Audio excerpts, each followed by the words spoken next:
الحمد لله رب العالمين والصلاة والسلام على رسوله الكريم أما بعد فأعوذ بالله من الشيطان الرجيم بسم الله الرحمن الرحيم إن الذين قالوا ربنا الله ثم استقاموا تتنزل عليهم الملائكة ألا تخافوا ولا تحزنوا وابشروا بالجنة التي كنتم توعدون نحن أولياؤكم في الحياة الدنيا وفي الآخرة ولكم فيها ما تشتهي أنفسكم ولكم فيها ما تدعون نزلا من غفور رحيم ومن أحسن قولا ممن دعا إلى الله وعمل صالحا وقال إنني من المسلمين ولا تستوي الحسنة ولا السيئة ادفع بالتي هي أحسن فإذا الذي بينك وبينه عداوة كأنه ولي حميم وما يلقاها إلا الذين صبروا وما يلقاها إلا ذو حظ عظيم وإما ينزغنك من الشيطان نزغ فاستعذ بالله إنه هو السميع العليم صدق اللہ العظیم۔ یہ 24واں پارہ ہے، پارہ نمبر 24، سورہ حامیم سجدہ کے 7 آیات ہیں۔ یہ آیت نمبر 30 سے لے کے 36 تک، اور سورت نمبر 41 ہے 41، سورہ حامیم سجدہ۔ سورہ حامیم سجدہ یہ مکی صورت ہے، اور اس کے مضامین پڑھنے سے صورت کے یہ واضح ہوتا ہے کہ رسول اکرم صلی اللہ علیہ وسلم کی دعوت عام ہو چکی تھی مکے میں، اور لوگ اللہ کے نبی صلی اللہ علیہ وسلم کی اس دعوت کے اوپر لبیک بھی کہہ رہے تھے، یعنی اس کو قبول بھی کر رہے تھے۔ ہر گھر میں کوئی نہ کوئی ایک آدھ باپ یا بیٹا یا کوئی نہ کوئی بہرحال جو ہے متاثر ہو رہا تھا اس قرآن سے۔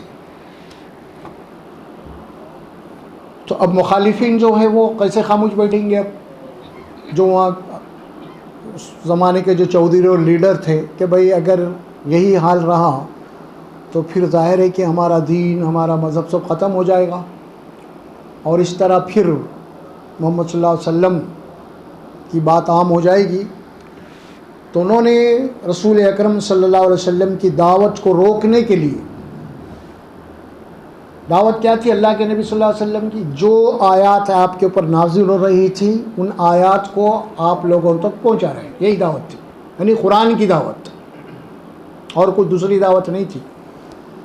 تو قرآن کی مخالفت کی انہوں نے۔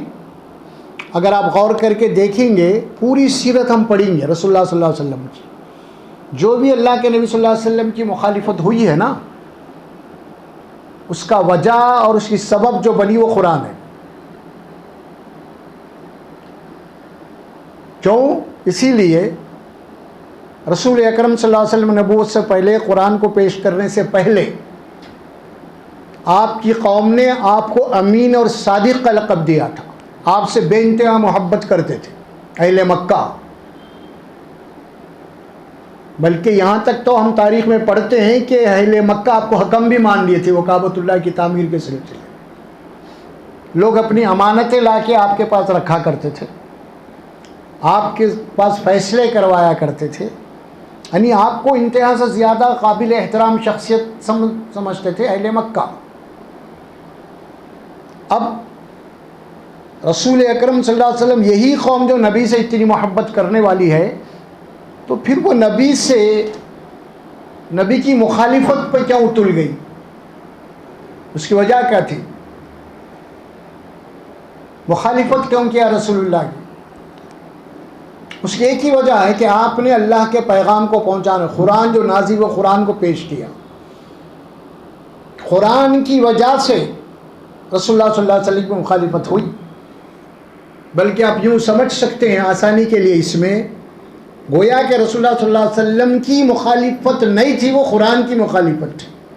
چنانچہ وہ لوگ باضابطہ جو مخالفت کرنے والے قریش کے سردار تھے، انہوں نے باضابطہ آپ کے سامنے ایک تحریک بھی پیش کی، تجویز بھی، کہ جو قرآن آپ پیش کر رہے ہیں آپ اس کو بدل دیجئے، آپ یا دوسری قرآن لاؤ، ہم کو قرآن سے الرجی اصل میں ہے نا، یہی تھی بات کو۔ آگے بڑھنے سے پہلے میں آپ کو ایک واقعہ بھی سنا دوں، مشہور ہے تاریخ اسلام میں واقعہ۔ وہ کون سا ہے؟ صلح حدیبیہ۔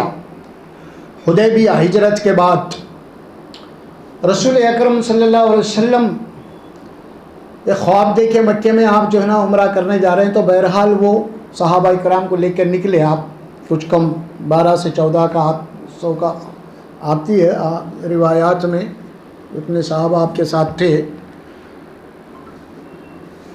تو بہرحال آپ جب حدیبیہ کے مقام پہ پہنچے تو وہاں پہ آپ کو روک دیا گیا، مکے میں داخل ہونے نہیں دیا گیا۔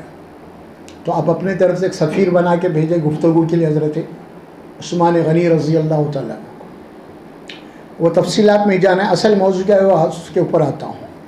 تو بہرحال معاہدہ ہوا، صلح ہوئی اہل مکہ میں اور رسول اللہ صلی اللہ علیہ وسلم میں، اور ادھر سے قریش نے بھی اپنا ایک سفیر بھیجا تاکہ تو اللہ کے نبی سے گفتگو کریں۔ گفتگو ہوئی، اس کا نام سہیل بن عمرو تھا نام اس کا، وہ شخص۔ گفتگو کے اندر یہ طے پایا کہ جو ہے آپ جو ہے فی الحال یہ سال جو ہے مکے میں داخل نہیں ہو سکتے، یہ بات طے ہو گئی۔ اب واپس لے کے چلے گئے صاحب بعد میں۔ اب معاہدہ ہوا ہے، کچھ معاہدہ ہوا دونوں کے درمیان میں، اسے کہتے ہیں صلح حدیبیہ۔ دو فریق کے درمیان میں معاہدہ ہوا، مشرکین کی طرف سے اور ادھر رسول اکرم صلی اللہ علیہ وسلم۔ اللہ کے نبی صلی اللہ علیہ وسلم نے معاہدے کا مسودہ بنایا، حکم دیا لکھو۔ حضرت علی کو کہا کہ اے علی لکھو، ہماری طرف سے معاہدہ ہو رہا ہے۔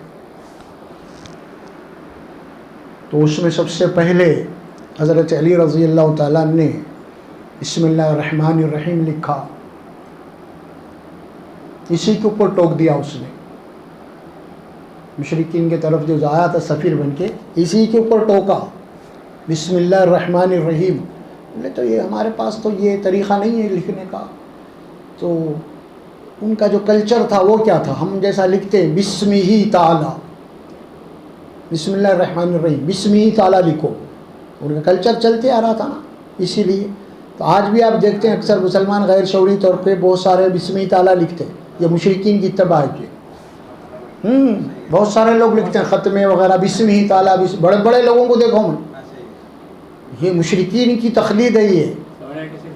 ہاں وہ تو خیر چھوڑ دو آپ، لیکن لوگ لکھ رہے ہیں نا، بعض آپ قابل لوگ بھی لکھتے ہیں بسم ہی تعالی، جب کہ حکم ہے ہر معاملے میں بسم اللہ الرحمن الرحیم۔ اور قرآن میں ہے نا، حضرت سلیمان علیہ السلام نے لکھا اس وقت ملکہ بلقیس کو کیا تھا نام، یہ خط لکھ رہا ہوں کہ بسم اللہ الرحمن الرحیم انہ من سلیمان۔ تو یہ اللہ قدیم اللہ تبارک و تعالیٰ کی طرف ہدایتیں چلتے آ رہے، سارے انبیاء کے اس کو عمل کیے ہیں، اور اس میں یہ بات تھی۔ تو بہرحال اس نے پہلے اعتراض کیا کہ بھائی یہ بسم ہی تعالیٰ لکھو، اب یہ رحمان وغیرہ نہیں جانتے ہم کیا ہے۔ سو بہرحال اللہ کے نبی نے فرمایا اے علی لکھو بسم اللہ الرحمن الرحیم، ان کی مرضی کے مطابق۔ پھر اس کے بعد لکھو یہ معاہدہ محمد الرسول اللہ صلی اللہ علیہ وسلم کی طرف سے طے کیا جا رہا، یہ معاہدہ محمد الرسول اللہ کی جانب سے لکھا جا رہا۔ پھر روک دیا اس نے، کون؟ سفیر مشرکین کا سہیل میں، پھر روک دیا، رک جائیے اب، یہاں ہے اصل مطلب بات کو سمجھنے کا۔ کتنے باشعور تھے اہل مکہ. دیکھیے اب اسی لیے مخالفت ہوئی. وہ اگر ہماری طرح خالی کلمہ پڑھ لینا تو پڑھ لیتے تھے. وہ کلمہ پڑھ کے کچھ بھی کرو بول کے معلوم ہوتا انہیں تو کلمہ فوری پڑھ لیتے تھے, مخالفت نہیں کرتے تھے اتنی.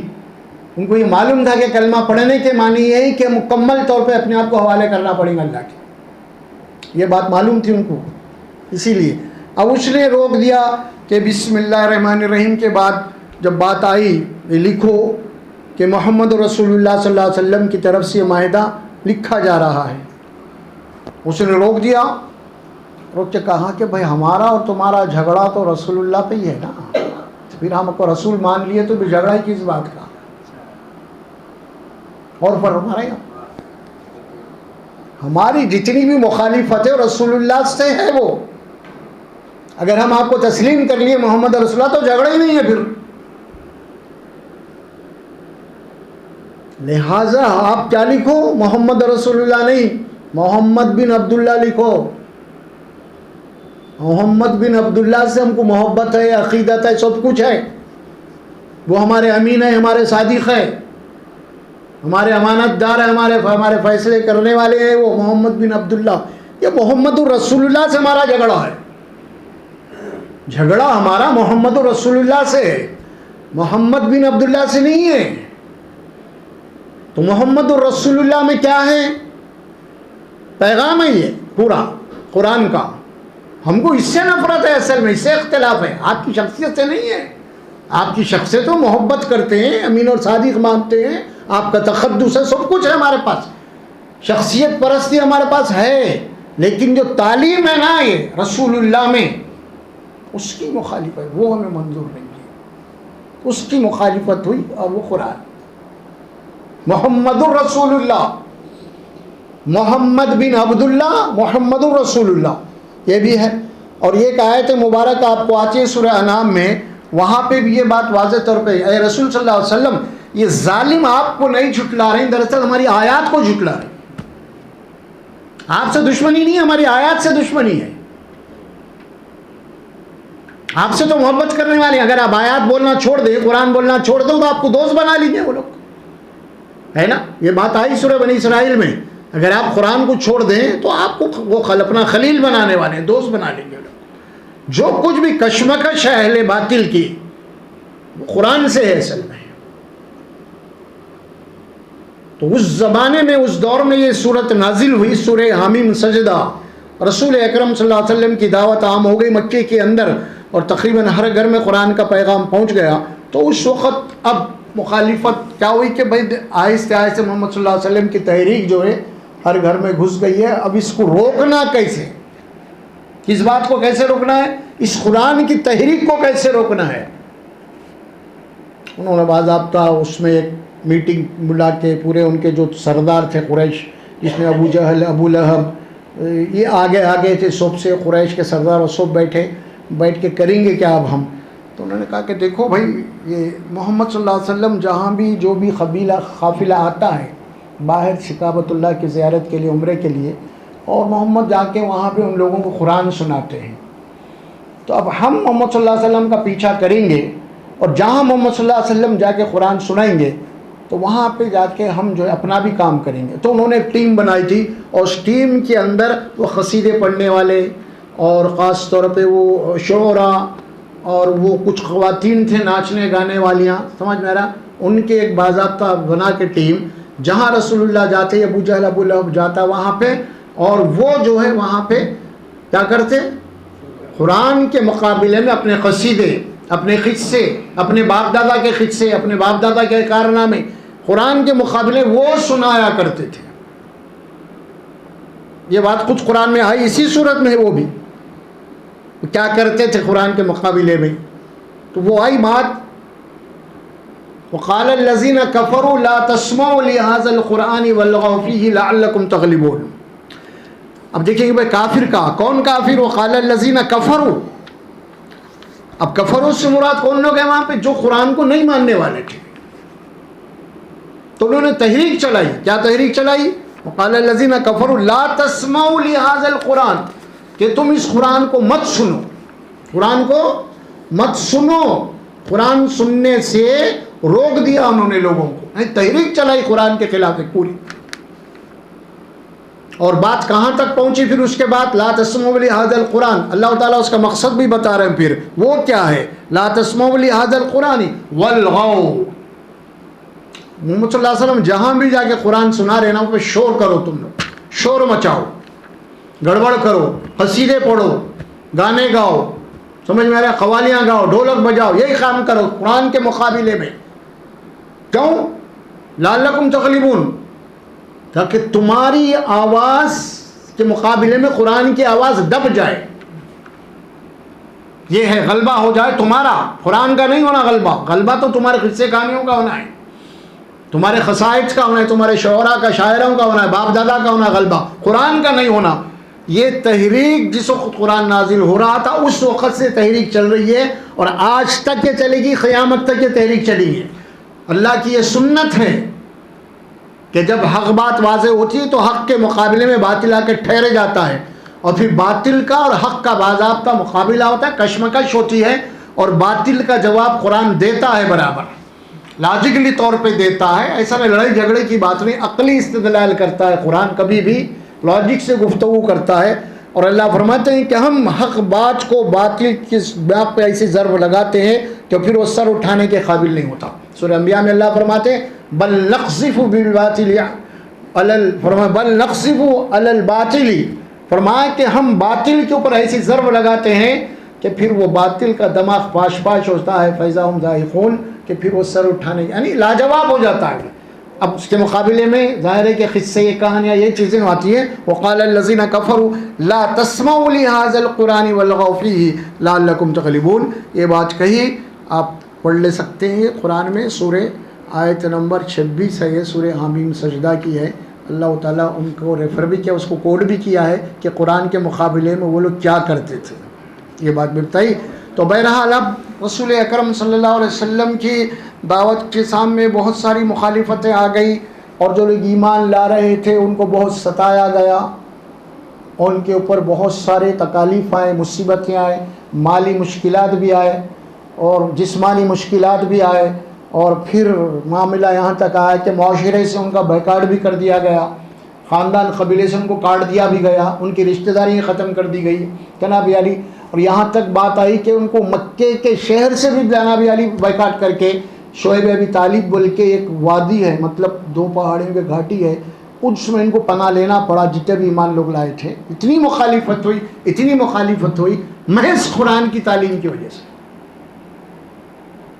تو یہ بات میں آپ کے سامنے اسی لیے پس منظر رکھا یہاں پہ کہ قرآن ظاہر ہے کہ جب پڑھی جاتی ہے، سمجھائی جاتی ہے، قرآن کا پیغام جہاں بھی ہوتا ہے وہاں پہ اہل باطل اس کو نہیں برداشت کرتے، کیونکہ قرآن خالص بات کرتا ہے. کبھی بھی کوئی کسی کی رو روایت نہیں ہوتی اس میں، جو حق بات ہے وہ نکھر کے آتی ہے.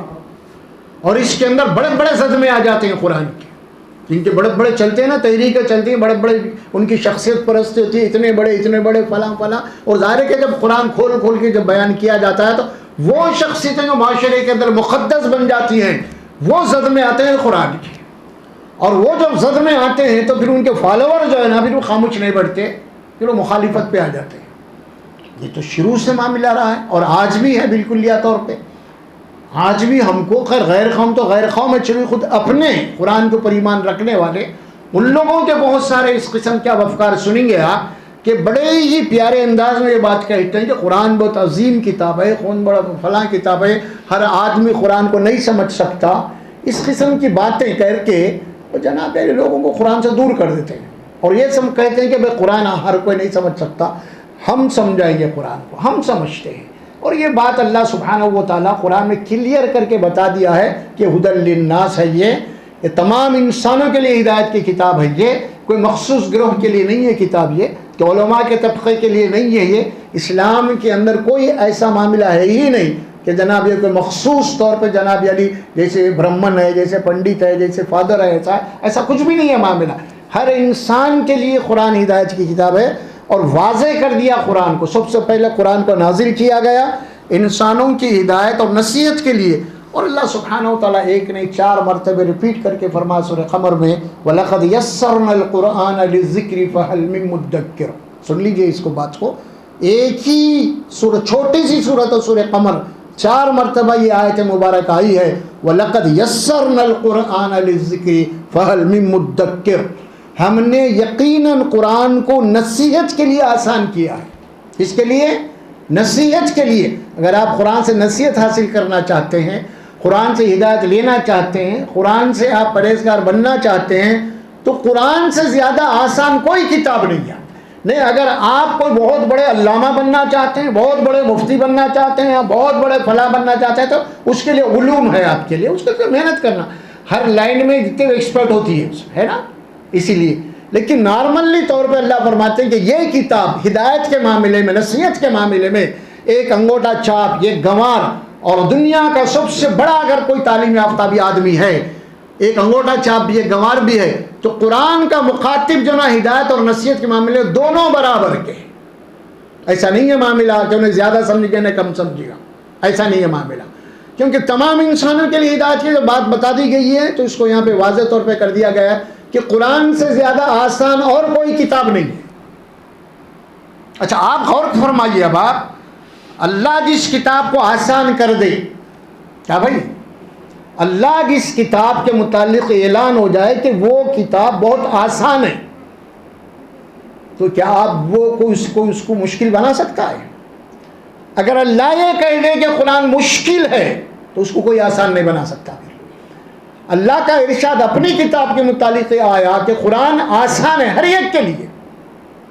دنیا کے کسی بھی کونے میں کوئی انسان رہتا ہے، آدم کی اولاد، جب اس تک اللہ کا کلام جب اس کی زبان میں پہنچتا ہے اور وہ سمجھتا ہے، تو اللہ تعالیٰ اس کو شرح صدر کر دیتے ہیں. اس کے دل کے تاروں کو چھوتی ہے قرآن، اس کے قلب کے اندر قرآن داخل ہوتی ہے. یہ قرآن کا اعجاز ہے، قرآن کا کمال ہے. یہ ہر کتاب کے اندر یہ بات نہیں ہے. آدمی متاثر ہو جاتا ہے قرآن کیا، لیکن بشرطے کہ اس کی اپنی زبان میں ہو بات اللہ کی، اور پھر وہ بھی عقلی استدلال کے مطابق ہو. قرآن قصے کہانیوں کے حوالے نہیں کر دینا. قرآن ہمارے پاس عموماً تفاسیر جو لکھی جاتی ہے قرآن کے، وہ قصے اور کہانیوں کے حوالے ہو جاتی ہے. اکثر انسان ہدایت کرے، انسان کا مخاطب وہ ہٹ جاتا ہے. تو بہرحال آئیے، میں یہ بات تمہید اس لیے باندھا. اب یہاں پہ جو بات آ رہی ہے نا، ان الذین قالوا ربنا اللہ، بے شک اس میں کوئی شک نہیں، جنہوں نے اللہ کو اپنا رب مان لیا. رب، قالوا ربنا اللہ. قرآن میں سب سے پہلے کس کا تعارف ہے؟ رب کا ہی ہے. الحمدللہ رب العالمین.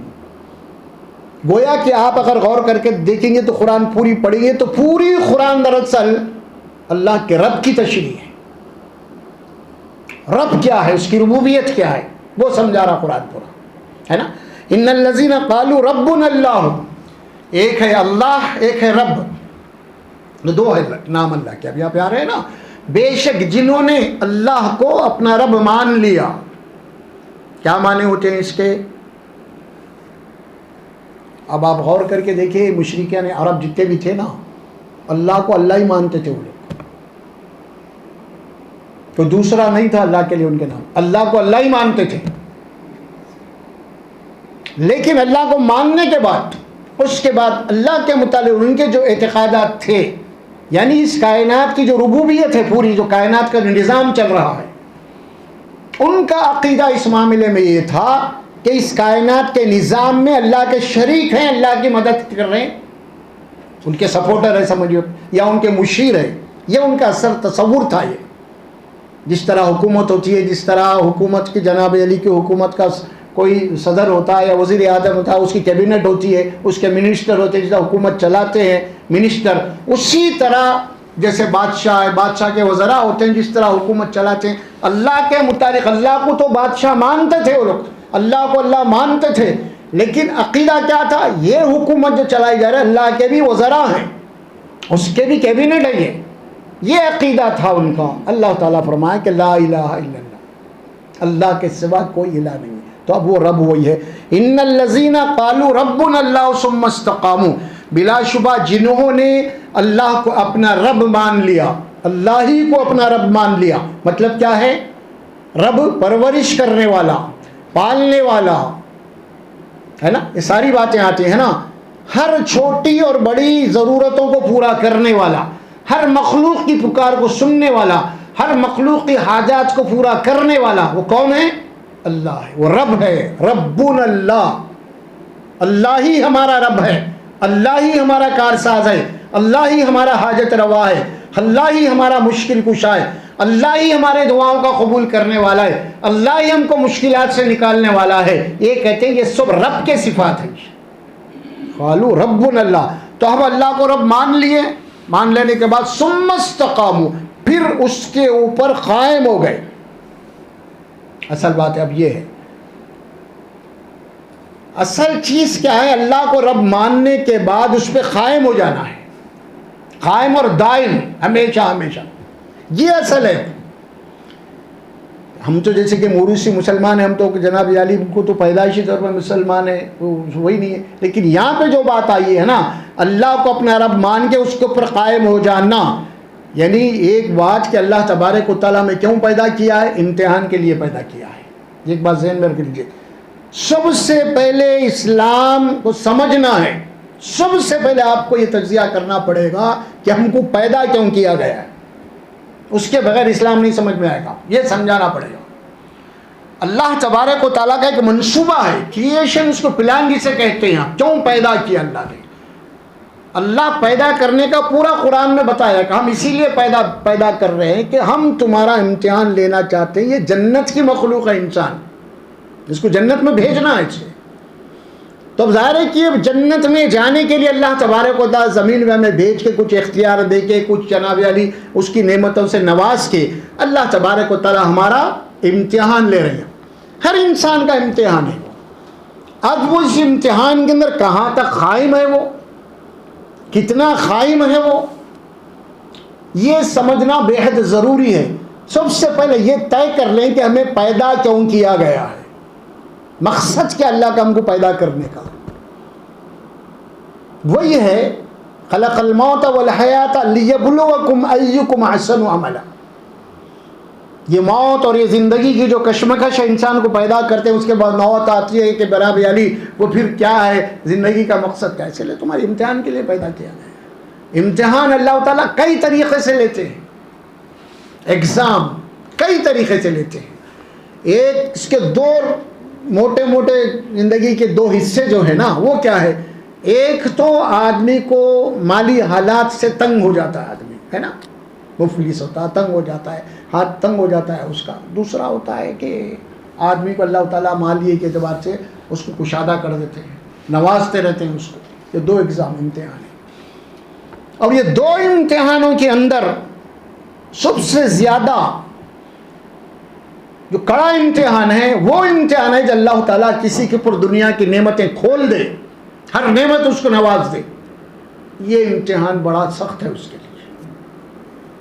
دوسرا امتحان ہوتا ہے، ایک تو اس کی معاشی معیشت کو اللہ تنگ کر دیتے ہیں، یہ بھی امتحان ہے. لیکن یہ امتحان اتنا خطرناک نہیں ہے یہ، کیونکہ آدمی جب تنگال ہوتا ہے، فلاں ہوتا ہے، تو اس کو گناہ کرنے کے راستے ہی کم ہو جاتے ہیں. اور دوسری بات، آدمی جناب علی جب مفلسین ہوتا ہے تو اللہ کو زیادہ یاد کرتا ہوں، دعائیں زیادہ کرتا ہوں. سمجھ میں آ رہا؟ یہ ہے. تو دونوں طریقے ہیں یہ. ہم سمجھ رہے ہیں اللہ اس کو کیا نوازا بھائی، یار میں تو پر نہیں بھائی، اللہ جس کو جو مناسب سمجھا وہ دے کے اس کا امتحان لے رہا ہے اللہ تعالیٰ. آپ یہ مت سمجھیے کہ اللہ تعالیٰ میں مفلس ہوں، تنگ دست ہوں، اللہ تعالیٰ مجھے کیوں نہیں نوازا. نہیں، آپ چھوٹے امتحان سے بڑے امتحان میں جانا چاہ رہے ہیں. یہ غلط ہے سوچ آپ کی. اللہ جس حال میں رکھا ہے آپ کو وہ بہتر ہے، کیونکہ وہ علیم اور حکیم ہے. اور کبھی مایوس نہیں ہونا چاہیے آپ کو زندگی سے. سامنے والوں کو دیکھ کے اللہ اس کو دیکھ کیا نوازا بھائی، کیا بلڈنگ ہے، کیا فارم ہاؤس ہے، کیا گھر، کیا کاراں ہے، کیا فلاں ہے. کبھی یہ احساس نہیں ہونا، احساس کمتری کا شکار نہیں ہونا، کیونکہ جو کچھ بھی ملا ہے آپ کو یا اس کو یہ سب اللہ کی طرف سے ہے. اور یہ امتحان ہے. لیبلوکم فیما آتاکم، قرآن کیا کہتا ہے؟ لیبلوکم فیما آتاکم. جو کچھ بھی ہم نے ان کو دیا ہے نا، اس کو آزمائش کے لیے دیا ہے ہم نے اسے. قرآن کلیئر کرتا ہے اس بات کو باضابطہ. تو یہ کیا؟ اب ان الذین قالوا ربنا اللہ ثم استقاموا، بے شک جنہوں نے اللہ کو اپنا رب مان لیا اور پھر اس کے اوپر استقامت قائم رہنا ہے. اصل ایمان قائم رہنا ہے. کلمہ پڑھ لینا ایمان لانا بہت آسان ہے آپ کو. اصل آپ مسلمان کہہ رہے ہیں تو مسلمان بولنا ہے, آپ کہنا کہ میں مومن ہوں, میرا تعلق اسلام سے, بولنا بہت آسان ہے. مشکل یہ ہے کہ آپ اس کے اوپر قائم ہے یا نہیں. یہ مشکل مسئلہ ہے. اور اسی کے لیے دعا کی جا رہی ہے آپ کو بار بار. یہ مشکل کے لیے دعا کیا جا رہی ہے. دعا ہے قرآن کی مشہور دعا ہے, وہ کیا ہے؟ ربنا لا تزغ قلوبنا بعد اذ ہدیتنا وہب لنا من لدنک رحمہ انک انت الوہاب. اے میرے رب, ہدایت دینے کے بعد پھر میرے دل میں کوئی ٹیڑھ مت پیدا ہونے دے, لغزش نہیں آنا چاہیے پھر اس کے ایمان کے میں کہ ذرا بھی. اب اس استقامت کیا ہے؟ اللہ آپ کو جتنا بھی آزمائے گا آپ اس کے اوپر قائم رہنا ہے. دونوں باتیں ہیں اس میں. دیکھیے ہم نے دعا کیا تھی اللہ سے سورہ فاتحہ میں؟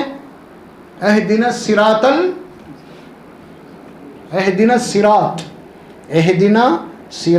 مستقیم. 3 جملے ہیں. اہدنا کے معنی ہدایت, صراط کے معنی راستہ ہے نا, سیدھا راستہ. مستقیم کے معنی کیا ہے؟ قائم ہو جانا ہے. صرف اللہ سے ہم نے ہدایت نہیں مانگی, اللہ ہدایت دینے کے بعد اس سے قائم رکھ ہمیں مرے دم تک, آخری سانس تک اس کے اوپر قائم رکھ. اصل ہدایت کے اوپر قائم رہنے کی دعا ہے. اور وہ حدیث بھی آپ کو بڑی مشہور حدیث ہے. یہ رسول اللہ صلی اللہ علیہ وسلم فرماتے ہیں کہ حضرت عائشہ بھی فرماتے ہیں رضی اللہ تعالیٰ عنہ. یہ دونوں روایتوں میں آپ کو سنا دیتا ہوں. اس میں اللہ کے نبی صلی اللہ علیہ وسلم فرماتے ہیں اللہ تبارک و تعالیٰ کو وہ بندہ زیادہ محبوب اور پسند ہے, یا وہ اعمال زیادہ پسند ہے جو اعمال تھوڑے ہوں مگر پابندی سے اس کے اوپر کر رہا ہوں. عمل تھوڑا ہے اس کا لیکن پابندی سے کر رہا ہوں کنٹینیو, اس کو وہ اللہ کو زیادہ محبوب ہے. لیکن یہ وہ عمل ہے کہ رمضان آیا چاندی کا 5 قرآن ختم کر رہا, اس کے بعد غائب ہے, یہ بندہ پسند نہیں اللہ کو.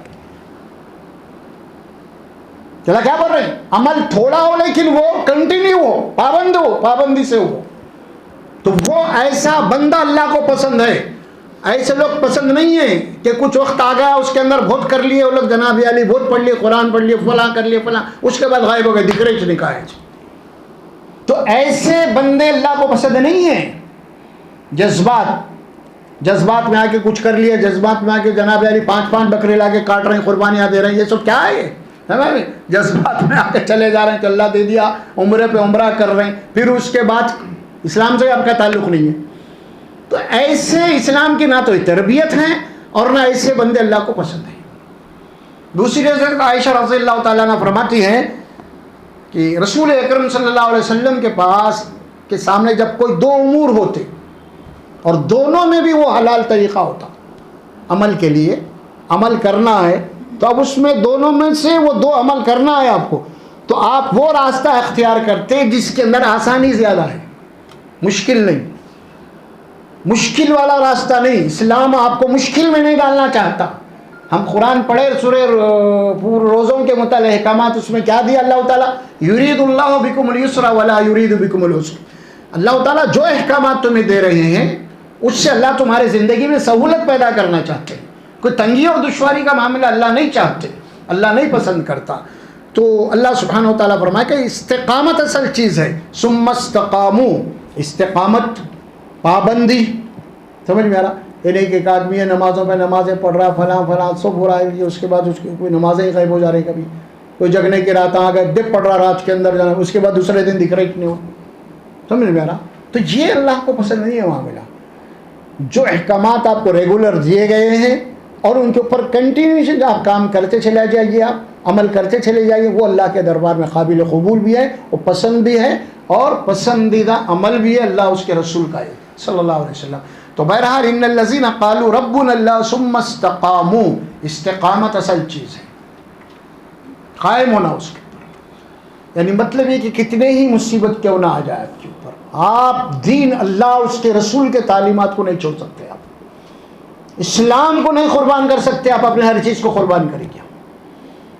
کئی ایسے پریشانی آ رہے ہیں جس کے اندر اسلام کے اوپر عمل کرنے سے, اس کے اوپر قائم رہنے سے آپ کا مالی نقصان بھی ہو سکتا ہے، جانی نقصان بھی ہو سکتا ہے، لیکن آپ مالی اور جانی نقصان کو بھی برداشت کریں گے آپ، لیکن آپ اسلام کے اوپر قائم رہ جائیں گے چاہے کچھ بھی ہو جائے۔ اس کی مثالیں آپ قرآن میں لے لیجئے، آپ صحابہ کرام کے لے لیجئے، رسول اللہ صلی اللہ علیہ وسلم کے لے لیجئے، آپ اللہ کے نبی صلی اللہ علیہ وسلم کو کتنا ستایا گیا، کیسے مشکلات آئے، کیا کیا ہوا، یہ سب تاریخ میں موجود ہے، خود قرآن اس کا اعلان کر رہا ہے۔ صحابہ کرام کے متعلق بھی آپ کو معلومات ہے، صحابہ کرام ایمان لانے کے بعد کیسے کیسے مصیبتیں ان کے اوپر آئے، کیسے کیسے پریشانیاں آئیں، کیسے کیسے بھوک اور پیاس کا ان کو سامنا کرنا پڑا، یہاں تک کہ شعیب ابی طالب میں 3 سال جب معاشی بائیکاٹ کر دیا گیا، جو ایمان لائے تھے اور اللہ کے نبی صلی اللہ علیہ وسلم باضابطہ ان کو لے کے گھاٹی میں پناہ لیے، تو وہاں پہ باضابطہ ایک مکے کے اندر ان کے ایگریمنٹ بنایا گیا کہ اب ہم جو ایمان والے ہیں، خاص طور پر رسول اللہ صلی اللہ علیہ وسلم کے قبیلے کے، ان کا بھی بائیکاٹ کر دیا گیا، شعیب بنی ہاشم میں کہا کہ اب ہم کسی سے ان سے لین دین بھی نہیں کرنا، شادی بیاہ نہیں کرنا، ہاں کوئی معاملہ نہیں کرنا، کوئی تجارت نہیں کرنا، 1 دن 2 دن نہیں، 3 دن نہیں، 3 سال تک معاشی بائیکاٹ رہا اس کا، 3 سال تک۔ بہت بڑا معاملہ ہے۔ جب وہ 3 سال کے جناب عالی، ہم تاریخ میں سیرت النبی پڑھتے ہیں اور کچھ کتب پڑھتے ہیں تو ان واقعات آتے ہیں، تو آپ دیکھیں گے ذرا، صحابہ کرام فرماتے ہیں کہ بھوک کی وجہ سے بچے بھی ملا رہے تھے، نہ تو دودھ ہے، نہ تو پانی ہے، نہ تو کھانا ہے، نہ تو غذا ہے۔ پھر یہ بات آ رہی کہ صحابہ کرام کہتے ہیں کہ 3 سال میں ہم نے درخت کے پتوں کو کھایا، اور ہم کو جناب عالی جب موشن ہوتے تھے تو بکریوں کی مینگنی کی طرح ہوتے تھے پتے کھانے سے۔ یہ مصیبت ہم نے اٹھائی ہے صحابہ کرام نے، ان الذین قالوا ربنا اللہ ثم استقاموا میں، ہاں بلکہ صحابی تو کہتے ہیں، ان کا نام یاد نہیں آ رہا، وہ مجھے بھوک کی تڑپ ہو رہی تھی، اور اس وقت ظاہر ہے کہ آپ دیکھتے ہیں کہ تقریباً لوگوں کے جسم پہ ہوتے چمڑے کا کچھ لباس ہوتا تھا، یا ان کے اوپر چمڑے کے زیادہ استعمال میں آتے تھے نا، انہوں نے کہا کہ میرے جوتے چمڑے کے تھے، چپل، میں نے اپنے جوتوں کو بھون کے کھایا، میں نے اپنے جوتوں کو بھون کے کھایا وہ چمڑے کو۔ یہ مصیبت ان کے اوپر آئی ایمان کی وجہ سے۔ ان الذین قالوا ربنا اللہ ثم استقاموا، استقامت، اتنی مصیبتیں ہیں، اتنی آزمائش ان کے اوپر کی گئی ہے اللہ کے اوپر ایمان لانے سے، یقولوا ربنا اللہ، محض اس وجہ سے انہوں نے اللہ ہی کو اپنا رب مانا تھا۔ آج ہم اپنا جائزہ لیں، دیکھیے قرآن جو بات کرتا ہے، آپ کو لیسن ہے یہ آپ کے لیے، ہمارے لیے، ہم قرآن پڑھتے ہیں تو ہم کو اپنی تصویر دیکھنا ہے، ان کا ایمان کیا تھا، ہمارا ایمان کیا ہے۔ جناب علی آج ہمارے پاس ایک سے ایک کھانے ہیں، ایک سے زیادہ ڈشز ہیں، آج ہمارے پاس ایئر کنڈیشن ہے، آج ہمارے پاس جناب علی، ہاں مساجد کے اندر جہاں قالینیں بچھی ہوئی ہیں آج ہمارے پاس، ہم کو کوئی تکلیف ہے ہی نہیں، معمولی تکلیف بھی نہیں ہے ایمان کے معاملے میں۔ اگر کوئی پریشانی ہو رہی ہے، اگر کسی کوئی پریشان بھی ہے نا، تو اپنے ذاتی نجی زندگی کے معاملے میں پریشان، ایمان کے متعلق پریشان نہیں ہے انہیں، یہ یاد رکھیے آپ۔ کوئی پریشان اگر ہے، اس کی پریشانی کیا ہے، میں بیٹیوں کی شادی، یہ پریشانی ہے اس کو، پریشانی کیا ہے، ارے بھائی بیمار ہے بچہ، وہ پریشان۔ ایمان کے معاملے میں کوئی پریشانی نہیں ہے آپ کو، کوئی مصیبت ہی نہیں ہے ایمان کے معاملے، محض میں ایمان لانے سے ستایا جا رہا ہوں، ایمان لانے سے مجھے مصیبت آ رہی، یہ آزمائش تو آج ہمارے پاس ہے ہی نہیں، اللہ کا احسان ہے یہ، سمجھ میں آ رہا۔ اگر ہم اس دور میں ہوتے تو سب سے پہلے رسول اللہ کی مخالفت کر دیتے ہوں، یقین مانیے آپ، وہ مصائب اور مشکلات کو دیکھ کے، یہ اللہ کا احسان ہے کہ جس کو جب پیدا کرتا ہے نا، اللہ حکیم اور حکیم ہے وہ، اسی لیے قرآن میں دعا سے اللہ ہمارے اوپر وہ بوجھ نہ ڈال جو پچھلی قوموں پہ ڈالا تھا، ہم نہیں اٹھا سکتے وہ بوجھ، یقیناً نہیں اٹھا سکتے تھے وہ بوجھ، ہم صحابہ کرام کے جو بوجھ آیا تھا، جو مصیبت آئی تھی، ہم اٹھا سکتے تھے وہ نہیں اٹھا سکتے، اسی لیے دعا سکھائی گئی سورہ بقرہ میں آخری میں آپ کو، اللہ ہم پہ اتنا بوجھ ہٹ ڈال، ہم سے وہ کڑا امتحان مت لے جو ہم سے پہلے قوموں کو لیا تھا، اگر اتنا امتحان آپ لیں گے تو مرتد ہو جائیں گے ہم، آپ اسلام چھوڑ دیں گے، وہ اگر آ گیا تو اللہ ماشاء اللہ۔ ان الذین قالوا ربنا اللہ ثم استقاموا، کتنے لوگوں کے اوپر کیا کیا مصیبتیں نہیں آئی بھائی، غور کر کے دیکھ لیجئے اب آپ، ہاں جہاں پہ لوگوں نے اسلام کا نعرہ لے کے اٹھا، اسلام کی استقامت کے لیے اٹھے، دین حق کی بلندی کے لیے اٹھے، ان کے ساتھ کیا کیا سلوک کیا گیا آپ تاریخ میں آپ اٹھا کے دیکھیں، آپ پروانے اٹھا کے آپ دیکھ لیں گے آپ کیسے کیسے حالات پیدا ہو گئے. اس میں تفصیلات میں جانے کی ضرورت نہیں ہے. میرے کہنے کا مطلب یہی ہے کہ کلمہ پڑھ لینا، ہم مسلمان ہیں بولنا، یہ بہت آسان ہے، لیکن اس کے اوپر قائم رہنا، استقامت، یہ اصل چیز ہے. اور کیجیے، ہمارے بچے ہیں آج جناب علی، ان کی خواہشات کے اوپر جناب علی ہم ہر چیز نچھاور کر دے رہے ہیں. آج بچوں کی خواہشات ہے، بیوی کے خواہشات ہیں، ان کے خواہشات، ان کے خواہشات ہیں. اللہ دیا ہے تو کر رہے ہیں ہم، لیکن اسے سوچنا چاہیے، سوچنا چاہیے. اچھا، یہ استقامت دیکھیے. اب استقامت میں آپ غور فرمائیے، آپ آدمی جو ہے بیمار ہے، دوا کھانا مشکل نہیں ہے، گولیاں زب زبے کے پانی پی لیں گے، گولیاں کھا لے کیوں نہیں. اصل مشکل یہ ہے کہ پرہیز مشکل ہے. ڈاکٹر صاحب کو ایسا دوا دیجیے تھا کہ سب کچھ کھا لوں میں. تو اصل بات یہ ہے کہ اسلام آپ کو کیا چاہتا ہے کہ بھئی دوا بہت آسان ہے، ان یقولوا ربنا اللہ، یہ کہنا آسان ہے، لیکن قائم رہنا نا اس کے اوپر، یہ مشکل ہے. یہ بات اللہ سورہ عنکبوت میں فرمائی نا، ابتدائی آیت ہے. یہ دوسری آیت ہے، سمجھیے. وہ کیا، احسب الناس ان یقولوا ان یترکوا ان یقولوا آمنا وهم لا یفتنون. کیا لوگ یہ سمجھتے ہیں کہ ایمان لانے سے، یعنی میں یہ بولے میں مسلمان ہوں بولنے سے چھوڑ دیا جائے گا ان کو؟ کیا ان کا امتحان نہیں لیا جائے گا، ان کا ٹیسٹ نہیں لیا جائے گا؟ بھائی قرآن کہہ رہا کہ آپ اپنے ایمان کو جانچنا ہے، آپ کو پہلے قرآن پہ آنا پڑے گا. قرآن پہ آپ جانچیں گے آپ کا ایمان کیا ہے، کیونکہ کسوٹی ہے قرآن. یہ اب ہم نے کسوٹی کو تو ہٹا دیا، اس کسوٹی کو ہم نے جناب علی ثواب اور برکت کی کتاب بنا دیا. اس کو کسوٹی باقی رکھے ہی نہیں ہم. ہر چیز کو اس کتاب کے اوپر جانچنا پرکھنا، چاہے ایمان ہو چاہے عمل ہو. ہمارے پاس تو طریقہ ہی چلا گیا اس وقت. اصل جو کتاب تھی، اب کتاب کو تو ہم نے مردوں کے حوالے کر دیا، ایصال ثواب کے حوالے کر دیا قرآن کو. یا کوئی دکان کھل رہی یا مکان نیا کھود رہے، وہاں پہ قرآن پڑھی جا رہی ہے اس وقت. یہ قرآن کا ہم نے جو سلوک کیا ہے نا، وہ ظاہر کہ اللہ محفوظ رکھے اس سے. قرآن جس مقصد کے لیے آیا تو وہی نہیں. تو بہرحال اللہ فرماتے ہیں کہ ایمان تم لا، ایمان لانے کے بعد اگر تم واقعی میں مسلمان ہیں تو ہم تمہارا ٹیسٹ لیں گے.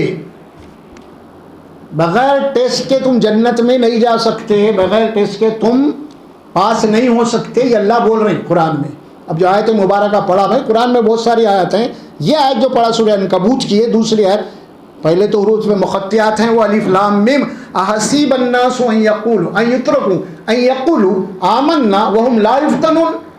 کیا یہ ایمان لانے کے بعد لوگ یہ سمجھ رہے ہیں کہ ہم خالی مومن ہیں مسلمان ہیں بولنے سے چھوڑ دیں گے ہم ان کو، اللہ الجنت میں چلے جائیں گے؟ اور وهم لا یفتنون، کیا ان کا امتحان نہیں لیا جائے گا؟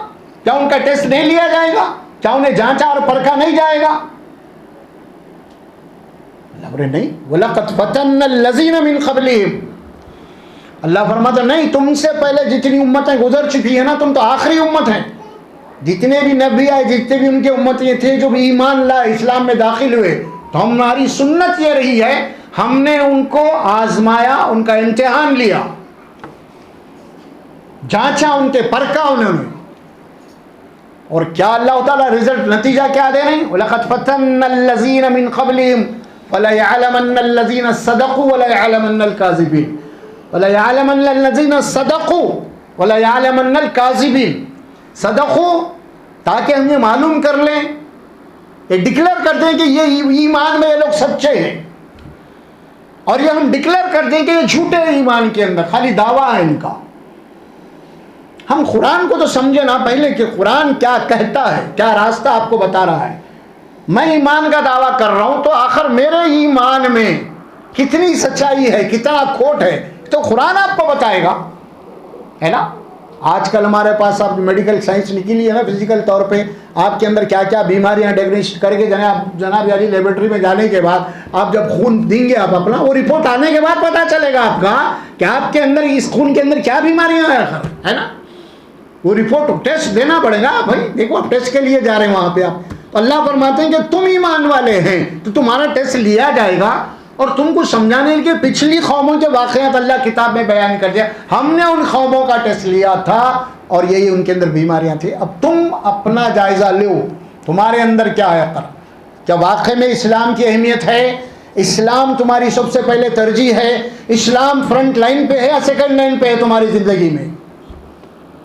یا تمہارے اپنے خواہشات ہے یا اور کچھ بھی ہے؟ فرنٹ لائن پہ کیا ہے تمہارے؟ تم کیا چاہتے ہو اسلام کے متعلق؟ کیا نا اسلام صرف ٹائم پاس کرنے کا دین ہے بس ختم, کچھ نہیں؟ ایسا تو نہیں ہے معاملہ. اللہ فرماتے ہیں نا باضابطہ ان کا ٹیسٹ لیا جائے گا, آزمایا جائے گا, چھوڑیں گے نہیں اللہ تعالیٰ.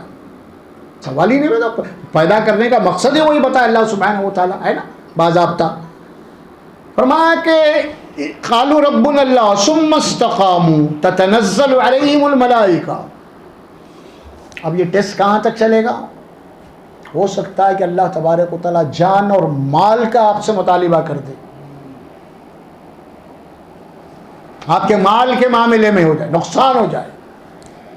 آپ اسلام کا وقت آنے والا ہے کبھی ایسا بھی ہو جائے کہ اپنے جان کو داؤ پہ لگانا پڑے آپ کو, اپنے املاک کو داؤ پہ لگانا پڑے آپ کو. لگانا بھائی, صحابہ کرام جان مال داؤ پہ لگانا بھائی. مکہ چھوڑ دیا نا, گھر چھوڑ دیے, کھجور کے باغات چھوڑ دیے, اپنی پراپرٹیوں کو چھوڑ دیا, اپنے رشتہ داروں کو چھوڑ دیا اور خالی ہاتھ مکے سے نکل گئے مدینے کے لیے. یہ سب ہر چیز کو داؤ پہ لگانا تھا یا نہیں تھا؟ اگر جنت اتنی سستی ہوتی تو یہ سب کیوں کرتے وہ لوگ؟ ہاں ہم سمجھتے ہیں کہ رسول اللہ صلی اللہ علیہ وسلم کی جناب علی میں شفاعت, اللہ کے نبی صلی اللہ علیہ وسلم کی قربت ان کو حاصل تھی, رسول اکرم صلی اللہ علیہ وسلم کے زیر سایہ میں وہ لوگ تھے. اس کے باوجود بھی ان کے ذہن و دماغ میں یہ بات نہیں تھی کہ خالی ہم کلمہ پڑھنے سے جنت میں لے چلے جائیں گے. نہیں, آپ کو آزمایا جائے گا ہر چیز کو.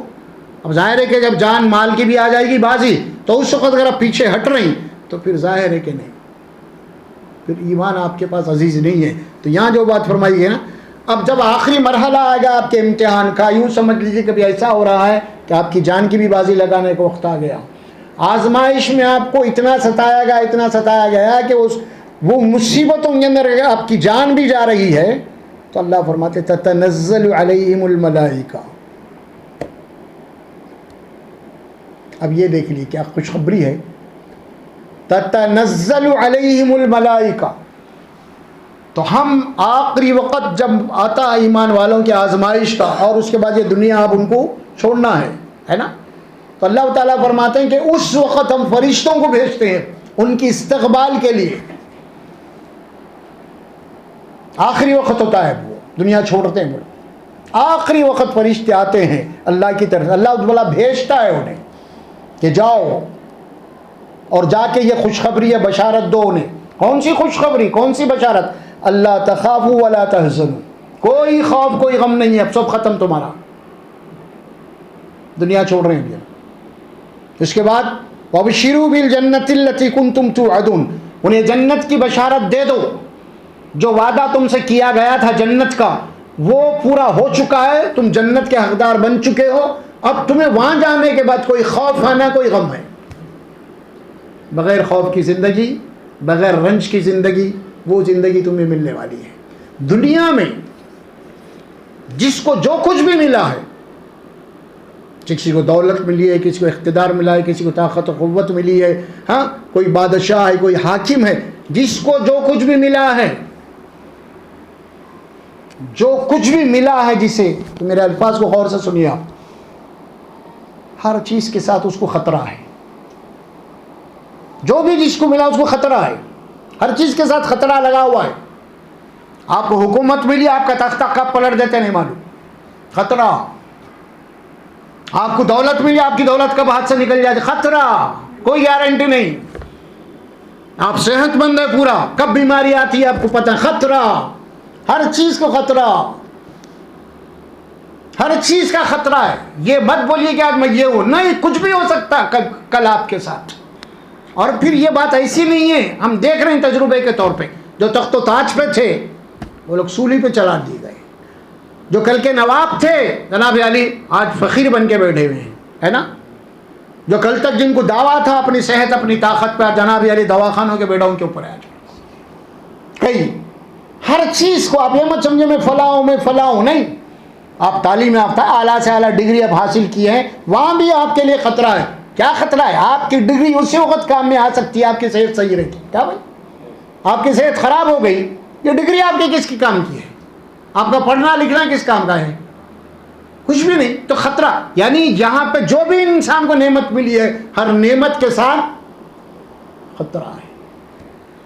اور اللہ فرماتے آخرت کی جو جنت دیں گے وہاں پہ کوئی خطرہ نہیں، کوئی رنج نہیں، کوئی غم نہیں، کوئی خوف نہیں۔ وہ زندگی تم کو صرف جنت میں ملنے والی ہے یا نہیں، یا نہیں ملنے والی ہے وہ زندگی آپ کو، وہ صرف جنت میں ہوگا۔ اور یہی بات یہاں پہ فرماتے ہیں، جاؤ انہیں بشارت دے دو ان لوگوں کو، اللہ تبارک و تعالیٰ ان کے ساتھ جنت کا وعدہ کیا پورا ہو چکا ہے، اب ان کو جنت میں داخلے کی اللہ کی طرف سے بشارت مل چکی ہے۔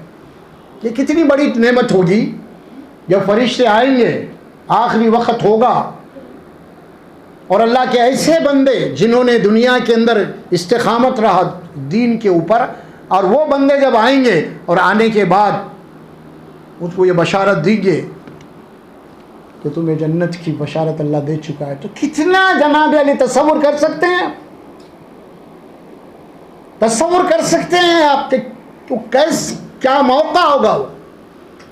اور وہ بھی فرشتے آگے قرآن میں کرتے ہیں سلام علیکم طبتم، اللہ کی طرف سے تمہیں سلامت ہے، تمہیں مبارکباد ہے، تمہارے لیے خوشیاں ہی خوشیاں ہیں۔ یہ جان لینے سے پہلے ساری باتیں ہم کو بتائی جا رہی ہیں، اس کے بعد جان ختم، نہیں بشارت دے دے کہ ان کو جناب علی چھوڑا جا رہا ہے۔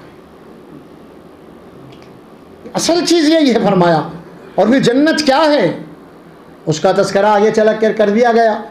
اس کے بعد اللہ فرماتے ہیں نحن اولیاؤکم فی الحیات الدنیا وفی الآخرہ، ہم تمہارے دنیا میں بھی تمہارے دوست ہیں، دنیا میں بھی ہم تمہارے حمایتی ہیں، دنیا میں بھی ہم تمہارے ساتھی ہیں، اور آخرت میں بھی یہ بشارت اللہ کی طرف سے مل جائے گی۔ اور جنت کے متعلق چھوٹے سے 2 جملوں کے اندر جنت کیا ہے اس کا نقشہ کھینچ دیا گیا۔ انسان کیا چاہتا ہے وہ کیا ہے؟ وَلَكُمْ فِيهَا مَا تَشْتَهِي أَنفُسُكُمْ وَلَكُمْ فِيهَا مَا تَدَّعُونَ۔ اللہ فرماتے ہیں کہ جنت وہ مقام ہے، تمہارا نفس جو چاہے گا، تمہاری جو خواہش ہوگی وہ پوری کر دی جائے گی، جو تم مانگو گے وہ تمہیں دیا جائے گا، ہر خواہش تمہاری پوری کر دی جائے گی۔ جنت وہ مقام ہے۔ اور کیجیے، اللہ بتا رہا، جنت کو پیش کر رہا، سامنے رکھ رہا، اور ظاہر ہے کہ یہ جنت جب آپ سامنے رکھیں گے تو یہ دین آپ کے لیے کوئی مشکل نہیں ہے۔ جنت سامنے ہے تو مشکل نہیں ہوتا دین۔ جنت نہیں ہے، کچھ بھی نہیں ہے، خالی ثواب فضائل ہی فضائل سناتے جا رہا ہوں، کیا سمجھ میں نہیں آ رہا فضائل بچے۔ جنت کی نعمت کیا ہے، جنت کیا ہے وہ سمجھانا نا پہلے، اللہ سمجھا ہے قرآن میں۔ اسی لیے صحابہ کرام نے جنت کے لیے اپنی جان دی ہے، قربانیاں دی ہیں انہوں نے، کیونکہ یہ تو ختم ہونے والی زندگی ہے۔ اللہ ہم سے جو وعدہ کر رہا ہے جنت کا، ظاہر ہے کہ اس کے لیے انہوں نے جان کھپائی ہے اپنی۔ اسی لیے تو اللہ تعالیٰ چیلنج کیا ہے، افحسب تم انما، فرمایا ان تدخلوا الجنت، کیا تم سمجھتے ہو کہ جنت میں یوں ہی داخل ہو جاؤ گے؟ بہت بڑی نعمت ہے بھائی، بہت بڑی نعمت ہے۔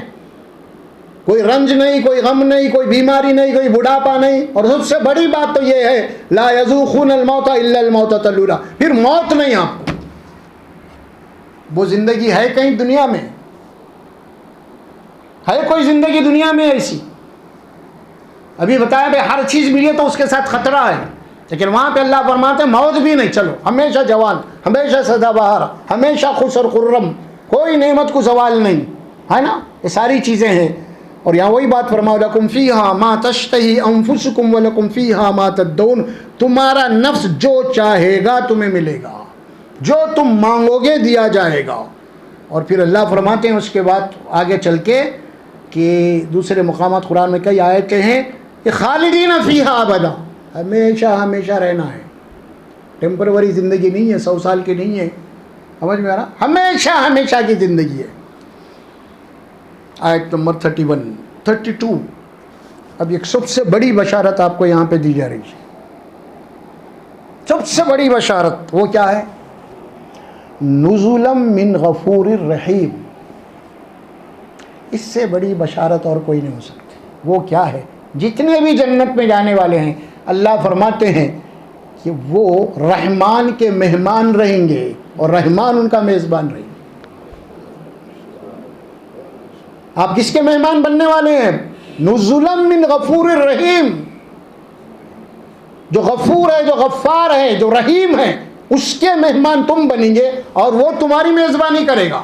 رب کائنات آپ کا میزبان ہوگا، رب کائنات ہماری میزبانی کرے گا۔ اتنی بڑی بشارت اور کوئی نہیں ہو سکتی، اتنی بڑی خوشخبری اور کوئی نہیں ہو سکتی۔